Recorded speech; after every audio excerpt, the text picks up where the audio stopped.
My brother pushed my daughter's face into her cake, laughing while she cried. My dad stood up, took off his ring, and slammed it on the table. The room went silent. What he said next changed everything. My name is Daniel Redding, and I'm 35 years old. 4 years ago, my life split into a before and an after, a clean, brutal break right down the middle of my daughter's 10th birthday. The before ended in the cavernous dining room of my parents' house, a place that always felt more like a museum than a home, all polished wood and suffocating silence. The party was supposed to be a bright spot in that gloom. For my daughter, Nina, I'd commissioned a masterpiece. I'd spent weeks with a local baker, a true artist, designing a cake that was a perfect, edible replica of the Marlin Falls riverfront, the one place in the city Nina truly loved. It had a swirling blue frosting river, delicate spun sugar bridges, and tiny lampposts made of shimmering silver candies. It wasn't just a cake, it was a promise of a happy day. Then Chase, my older brother, made his entrance. He was late, of course, swaggering in with the scent of expensive whiskey and entitlement clinging to his suit. He gave Nina a careless pat on the head, his eyes already scanning the room for someone more important to talk to. When the time came, we all gathered around the table, the candles flickering, and sang a strained happy birthday. As the last note faded, Nina leaned forward to make a wish. That's when Chase grinned a predator's grin, reached out, and slammed the back of her head down into her beautiful cake. The sound was a sickening squish, followed by a deafening silence. The only person who broke it was Chase, with a loud, booming laugh that echoed off the high ceilings. "Lighten up," he bellowed, wiping a smear of frosting from his cuff. "It's a tradition." Nina just stood there, her small face a mess of blue icing and shattered candy buildings. Her shoulders shook, and silent tears cut clean paths through the sugary devastation. She was utterly and completely humiliated, and in that moment, something inside me snapped. I saw nothing but red. I lunged across the table, grabbed the front of Chase's perfectly tailored jacket, and hauled him halfway out of his chair. The words came out in a low growl. "Get out. Get out of this house right now." My dad, Gerald, didn't move to stop his favored son. He didn't comfort his granddaughter. Instead, he performed his signature move. He slammed his heavy gold signet ring down on the polished oak table. The sharp crack was a sound I'd known my whole life. It was the gavel that called his court to order. It meant a verdict was coming, and it would not be in my favor. He didn't look at Chase. He looked at me, his eyes as cold and hard as river stones. "Let go of your brother," he commanded, his voice devoid of any warmth. "Stop making a scene." My mom stood just behind his shoulder, a silent statue of disapproval. Her disappointment aimed squarely at me, not at the son who had just deliberately hurt a child. "He was joking, Daniel," Dad said, his voice dropping to that icy, controlled tone that meant I had crossed an unforgivable line. "Your brother runs a city agency. He's an important man. You will show him respect. Apologize to him or get out." I looked at his unyielding face, then at my mother's quiet compliance, and finally at Nina, my daughter, who was still trying to wipe the sticky mess from her eyes. The choice was never a choice. I released Chase's collar, walked around the table, and gently lifted Nina into my arms. I didn't say a word. I just walked out that heavy front door, let it click shut behind me, and never, ever went back. We landed hard. Our new home was a cramped two-bedroom apartment above a corner store that smelled perpetually of stale coffee and disinfectant. The constant hum of the refrigerators below us was the soundtrack to our new life. A world away from the manicured lawns and silent halls of my family's gated community. My dad was thorough. The cutoff was absolute. My access to the family trust fund vanished overnight. The credit cards I'd had since college were declined. Every professional door he had ever opened for me was slammed shut and bolted. I was a ghost in the city I grew up in. So I did the only thing I could. I worked. I took any job, no matter how grueling. For a solid year, I worked too. Days were spent hauling lumber on a construction crew, my hands raw and my back aching. Nights, I mopped the endless marble floors of the Riverfront Museum, the quiet echo of my bucket and mop replacing the dinner party chatter I'd once known. Nina was my sun, my moon, my entire universe. Everything I did was for her. I'd wake up before dawn to pack her school lunches, leaving little notes on her napkin. We'd do her homework together at our wobbly kitchen table, the siren of a passing ambulance, a common interruption. I told her our little apartment was a castle, our own private fortress, and I think, for a while, she believed me. But the nights were the hardest. One evening, I found her staring out our smudged window, her small finger tracing the distant, glittering lights of the city skyline. She asked, her voice small, if we'd ever be able to walk on the real river walk at night again, the way we used to. A lump formed in my throat. I pulled her close and whispered a promise I had no earthly idea how to keep. "Someday, sweetheart," I told her. "Someday, I'll build you a better one." The silence from my family was the loudest noise in my life. Not a single call from my parents. Not a text.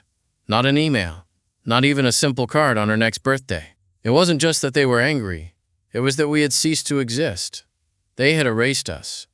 My night job at the museum started as a paycheck, but slowly became my sanctuary. After the floors were cleaned and the security guards had settled in for the night, I'd wander into the main hall. They were installing a massive new exhibit, a kinetic sculpture with hundreds of moving parts that shifted and changed in the low light. I was mesmerized. Watching those fabricators work, seeing them bring a complex design to life with steel and motors, woke something up in me. It was a dream I'd buried a decade earlier, a passion for architecture and design that my dad had dismissed as impractical, pushing me towards the sterile, predictable world of finance he understood. I started to carry a sketchbook. During my 30-minute lunch breaks on the construction site, I'd draw. I filled pages with designs for moving walls, sculptures that responded to sound, canopies of light that could mimic the stars. One night at the museum, Frank Dalton, the shop foreman, found me hunched over my sketchbook in a quiet corridor. Frank was a mountain of a man with grease-stained hands and a face that looked like it had been carved from granite. I expected him to tell me to get back to work. Instead, he leaned over, his shadow falling across my page. He studied my drawings for a long minute, then let out a low grunt. "These don't suck," he said, which from Frank was the highest form of praise. He started letting me hang around the shop after my shift. He taught me how to weld, the hiss and pop of the torch becoming a familiar sound. He showed me how to wire a motor, how to balance a structure, how to turn an idea on a piece of paper into a physical moving thing. He saw a potential in me that my own father had either never seen or never cared to acknowledge. Frank Dalton gave me a shot, and I grabbed onto it with everything I had. It was a risk, but within a year, I took a small loan from Frank, quit my other jobs, and officially launched Reading Motion Works. Our first real commission was a modest one, a small, moving mural for the wall of a new coffee shop downtown. It was a simple piece, panels that slowly shifted to create new patterns throughout the day, but people noticed. It got a mention in a local design blog, and suddenly, the phone started ringing. 4 years after Nina's 10th birthday, we weren't just a one-man operation anymore. We were a 6-person studio in a rented warehouse down by the old docks. I'd hired a brilliant studio manager, Tessa Morgan, who had a mind for contracts and budgets, which freed me up to do what I loved, design and build. Our reputation grew. We became the people you called for the big, impossible ideas. We built a spinning canopy of 1,000 programmable lights for a summer music festival, a massive kinetic sculpture for the entrance of the new sports stadium, and a responsive art wall for the lobby of a tech company that changed based on the movement of people in the room. Every penny of profit went into one of two places: back into the business for better equipment and better salaries for my team, or into a heavily protected savings account for Nina's future. We finally moved out of the apartment above the corner store and into a small house with a yard and a little garden. It was a life I had built with my own 2 hands, board by board, weld by weld. And it was entirely ours. I was meticulous about staying off my family's radar. It was a kind of quiet paranoia. I used my mother's maiden name for certain business filings and made sure any press we got was local, unlikely to cross the desk of anyone in my father's world. But I couldn't avoid them completely. Every few months, I'd see Chase's face smiling out from the pages of the Marlin Falls Gazette. He was the executive director of the Marlin Falls Port Authority now, a powerful position my dad had undoubtedly secured for him. He looked exactly the same confident smile, the same expensive suit, the same eyes that saw cruelty as a form of entertainment. The man who had humiliated my daughter for a laugh was now the guardian of a massive public trust. Sometimes Nina would ask about her grandparents, or about the cousins she barely remembered. I always gave her the truth, but in pieces she could understand. I told her that some people aren't good for us to be around, that they weren't safe, and that my most important job was to keep her safe. She seemed to accept it, but I could see the questions lingering in her eyes. That fear was always there, a low-level hum in the back of my mind, the fear that one day they would reappear, not with an apology, but with a summons, a demand, an attempt to reclaim a piece of the life I had fought so hard to build without them. I blocked their numbers years ago and instructed my lawyer to return any letters unopened. I had built a fortress around our life, and I prayed it was strong enough to keep them out. One rainy Tuesday afternoon, the fortress was breached. It wasn't with a lawyer's letter or a court order, but with a soft, hesitant knock on my studio door. I opened it to find Beth Carter, my ex-sister-in-law. Chase had divorced her the year before in a messy, public affair. I hadn't laid eyes on her in 4 years. She stood on the doorstep, shivering, her clothes soaked through by the downpour, clutching a thick, black binder to her chest like a shield. My first instinct was to close the door. She was a ghost from a life I'd buried, a reminder of all the pain and betrayal. But the look in her eyes stopped me. It wasn't the smugness of the Redding clan, it was raw, animal terror. I stepped aside and let her in. Tessa brought her a towel and a hot cup of tea, her hand shaking so badly she could barely hold the mug. She told me she had nowhere else to turn. After the divorce, Chase had made her life a living hell, and now she understood why. He had been terrified of what she might know. She said he'd been stealing from the Marlin Falls Port Authority, not just padding his expense account, but siphoning off millions of dollars. She had stumbled upon the records by accident, hidden on an old family hard drive she was cleaning out. When she confronted him, he hadn't denied it. He'd threatened her.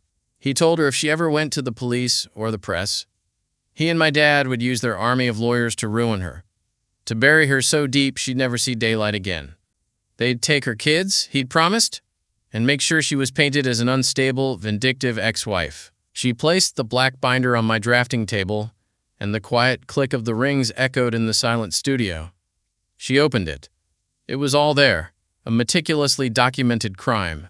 It was a simple scheme, really, but brutally effective. He'd set up fake consulting companies, then approved massive payments to them for services that were never performed.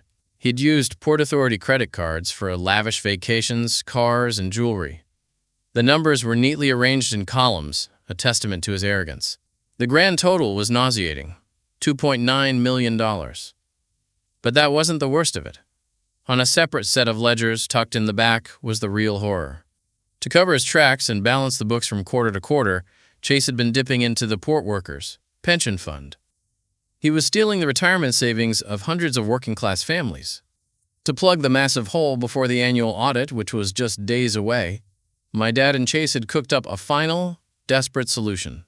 They had arranged a private, off-market deal to sell the long-term operational rights to the public Riverwalk, the same Riverwalk Nina loved so dearly, to a private hedge fund. The sale was scheduled to be finalized the very next morning at a 9 a.m. board meeting.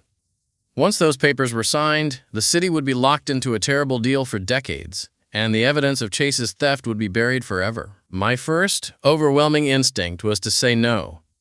To close the binder, hand it back to Beth, and tell her to go to the state police.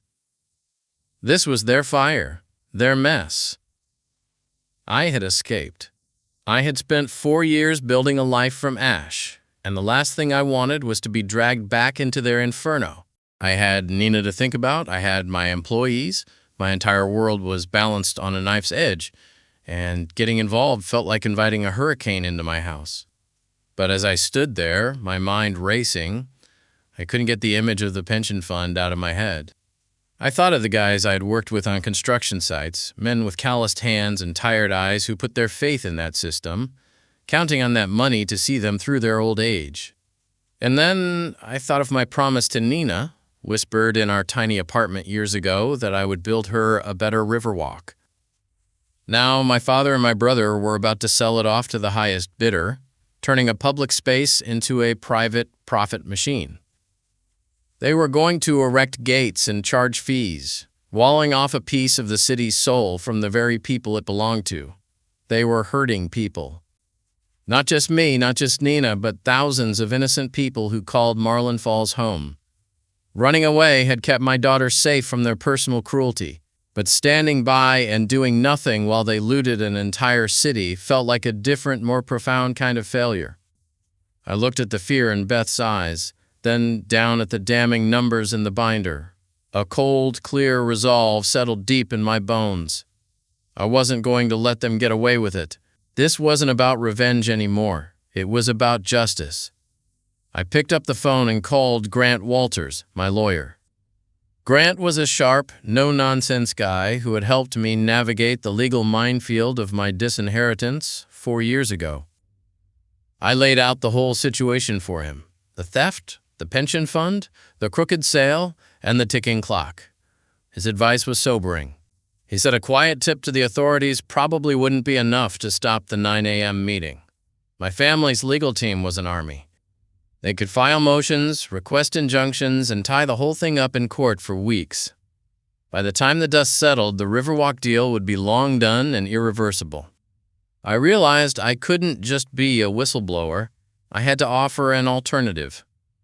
A solution so clean and beneficial to the city that they couldn't possibly refuse it.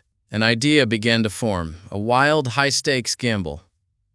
"Grant," I said, my voice steady, "I need you to set up a nonprofit, effective immediately. A civic trust. I already had the name. Call it the NR Civic Trust, for Nina Redding." The plan was simple and audacious. The NR Civic Trust would make a formal, public counteroffer at the meeting. We would offer to pay the full $2.9 million to make the pension fund whole again, immediately. We would also provide the capital for the Riverwalk's planned upgrades, with the unbreakable condition that it remain 100% public forever. And our offer would be contingent on one non-negotiable term: the immediate and unconditional resignation of my brother Chase, my father Gerald, and the entire Port Authority board they controlled.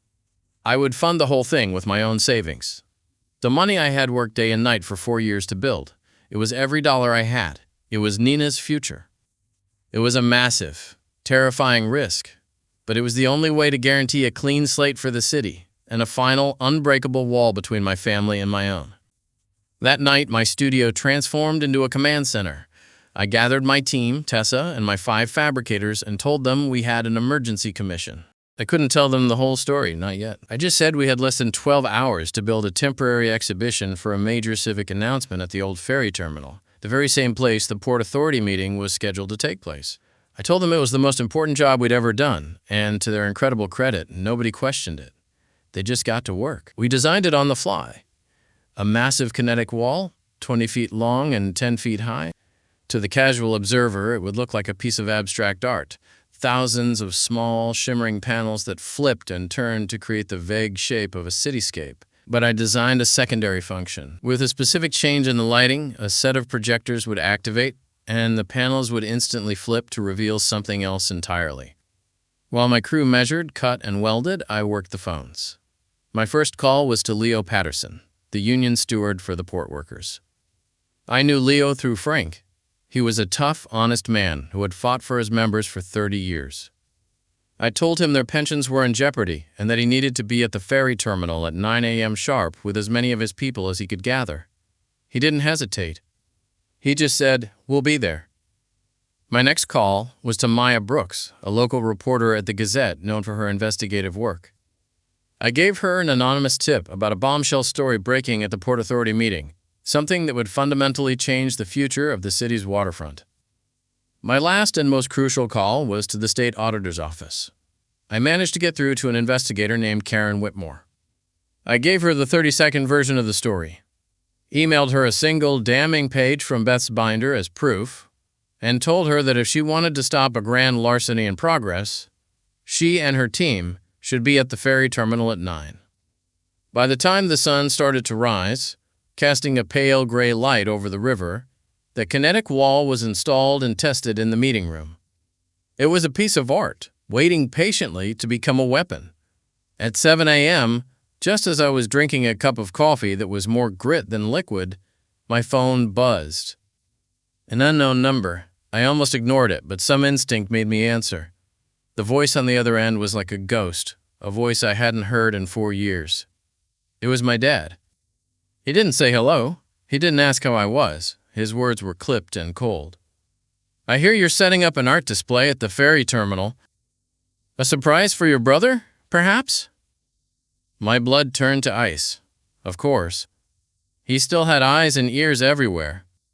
One of the terminal maintenance workers, someone on his payroll, must have seen my crew working through the night and made a call.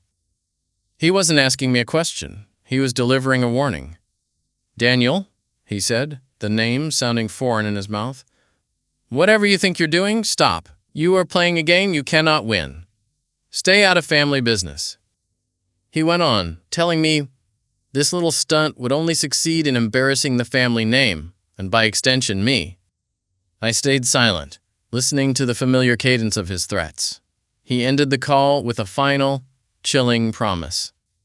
"Don't make me remind you how easily the life you've built can be taken apart."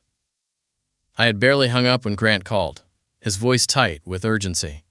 He'd spent the night digging into the hedge fund that was buying the Riverwalk. The man representing them, Derek Lawson, wasn't just some corporate drone. His fund had a nasty reputation. They were vultures, specializing in buying up public assets, stripping them for parts, laying off workers by the hundreds, and jacking up prices for whatever was left. They had done it to a hospital in the next state over, and to a public park 2 counties away. But that wasn't the worst part. Grant had found the link.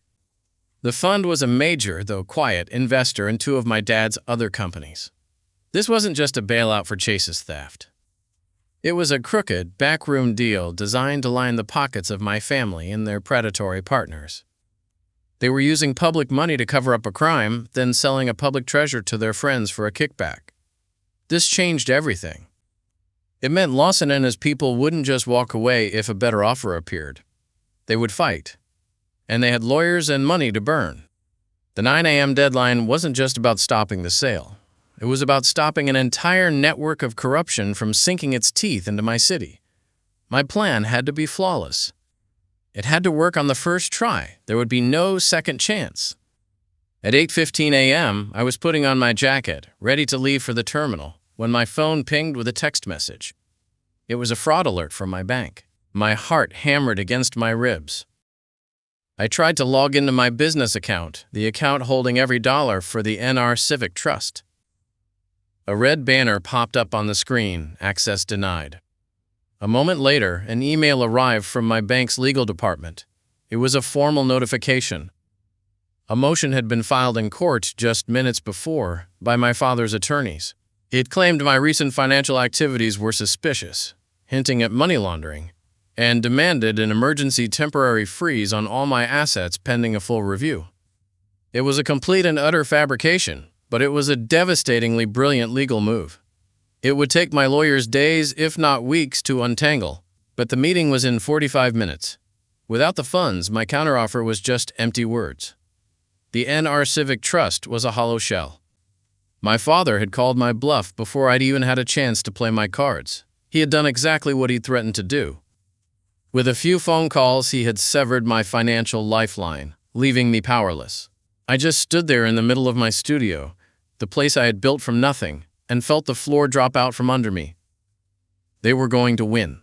They would sell the Riverwalk, the pension money would vanish into the ether, and I would be left ruined, tangled in a legal battle I couldn't afford to fight. Tessa looked at me, her face ashen. "Daniel, what do we do?" she whispered. All the air had been sucked out of the room. I had one card left, one last, desperate hope, a person I hadn't wanted to involve, to put at risk. I picked up my phone, my hand trembling, and made one last call, praying to a God I didn't believe in that he would answer. I walked into the ferry terminal's main hall at 8:55 a.m. The air was thick with tension. My brother Chase was standing at a podium, looking smug and confident, flanked by my dad and the slick hedge fund representative Derek Lawson. In the back of the room, standing shoulder to shoulder, were the port workers, a silent, grim-faced crowd led by Leo Patterson. Maya Brooks, the reporter, was in the front row, her notebook open, her pen poised. When Chase saw me walk in, a condescending smirk spread across his face. He probably thought I was there to crawl back, to beg for forgiveness. My dad shot me a look of pure, cold dismissal. As far as they were concerned, the game was already over. They had won. Chase tapped the microphone and began the meeting, his voice smooth as he talked about a, quote, bold, new public-private partnership for the future of Marlin Falls. Lawson followed him, spewing corporate jargon about maximizing community assets and unlocking value. As he droned on, I saw a woman slip quietly into the room and stand by the main doors. It was Karen Whitmore from the state auditor's office, accompanied by two serious-looking aides. The last piece was in place.